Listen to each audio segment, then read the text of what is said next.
અરવલ્લી જિલ્લામાં ભાજપના આંતરિક રાજકારણમાં ખળભળાટ મચ્યો છે। પૂર્વ જિલ્લા પંચાયત સદસ્ય અને કાર્યકર હિરેન પટેલે પક્ષમાંથી રાજીનામું આપ્યું છે। તાલુકા અને જિલ્લા પંચાયત ચૂંટણી બાદ સ્થાનિક નેતાઓ સામે અસંતોષ વ્યક્ત કરતા તેમણે ધનસુરા તાલુકા પંચાયતની કેટલીક સીટોમાં બિનહરીફ જીત માટે મહત્વપૂર્ણ ભૂમિકા ભજવી હોવા છતાં અન્યાય થયાનો આક્ષેપ કર્યો છે। આ મુદ્દે હિરેન પટેલ સહિત 20થી વધુ કાર્યકરો જિલ્લા કમલમ કાર્યાલય પહોંચીને વિરોધ નોંધાવ્યો હતો અને ત્યારબાદ રાજ્યના પૂર્વ મંત્રી તથા ધારાસભ્ય ભીખુસિંહ પરમારની મરડિયા ખાતેની ઓફિસે પણ રજૂઆત કરવા પહોંચ્યા હતા, જ્યાં તેમનું રાજીનામું સ્વીકારવામાં આવ્યું નથી।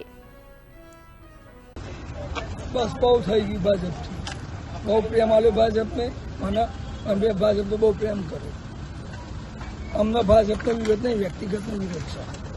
બરાબર, વ્યક્તિગત એટલે કઈ રીતના?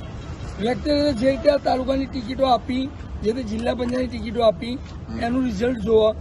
જે મારા માણસોને ટિકિટો આપી એ બિનહરીફ થયા, તો પણ એમનો અન્યાય, એમના આજે એક પણ માણસના કંઈ બોલાવવામાં આવ્યા નથી।